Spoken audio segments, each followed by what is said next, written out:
नमस्कार, मी Tushar Deshmukh official online digital YouTube प्लॅटफॉर्मवरती तुम्हा सर्वांचं मनस्वी स्वागत। तर मित्रांनो, आज महत्त्वपूर्ण बातमी म्हणजे शिक्षण सेवक बाबत आपण निरंतर पाठपुरावा चालू केला आहे। आपण बघतच आहात, युवा विद्यार्थी असोसिएशनच्या वतीने राज्यव्यापी निवेदन मोहीम असेल, राज्यव्यापी पत्रकार परिषद असेल, वारंवार मागणी असेल, परंतु दिवसेंदिवस शिक्षण सेवक बांधवांवरील अन्यायाची मालिका अखंडितपणे सुरू आहे। शाळाबाह्य कामे, अशातच कुटुंबाचा गाढा आणि कुटुंबाचा उदरनिर्वाह हा तुटपुंज्या मानधनात करावा लागत आहे। याच्याकडे निद्रिस्त अवस्थेत असलेली शासन व्यवस्था आणि प्रशासन व्यवस्था कुठलीही हालचाल करायला तयार नाही। मात्र युवा विद्यार्थी असोसिएशन अखंडितपणे जोपर्यंत आपल्याला न्याय मिळत नाही तोपर्यंत लढा चालूच ठेवणार आहे।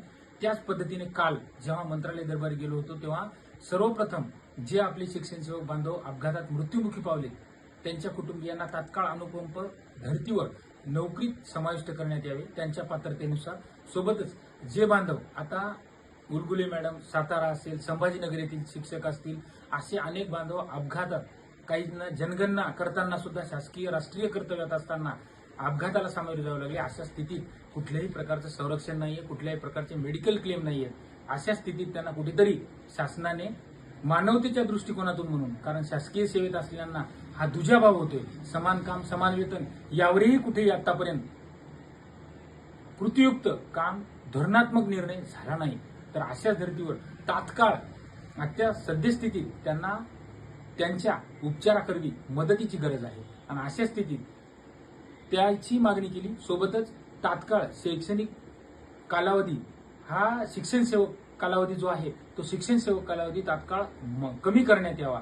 सोबतच मानधन वाढ करण्यात यावे, कारण वयाच्या 40-45 वर्षी त्यांना नोकरीत गुणवत्ता असूनही समाविष्ट झालेत। आणि सोबतच दुसरी बाब म्हणजे केवळ 16, 18 आणि 20 हजारावरती स्वतःच्या कुटुंबाचा उदरनिर्वाह, त्यांच्यावर डिपेंड असलेल्या आईवडिलांचा भविष्याची तरतूद, हे फार मोठं भयानक वास्तव आहे। हे कुठेतरी शासन प्रशासनाने याला गांभीर्याने घेणे लक्षात आहे। अशी मागणी म्हणून वारंवार सतत निवेदनाची मोहीम राबवतोय। आज आपण एक वेगळ्या पद्धतीची अशा पद्धतीने ऍक्टिव्ह लोकांची टीम करून आपण प्रत्येक जिल्ह्यात पावसाळी अधिवेशनाच्या पार्श्वभूमीवर ज्या पद्धतीने शिक्षक भरतीचा वारंवार प्रत्येक विभागात पाठपुरावा करतोय, त्या पद्धतीने शिक्षण सेवक बांधवांच्या न्याय हक्कासाठी आपल्याला आक्रमक पद्धतीने पाऊल उचलावे लागणार।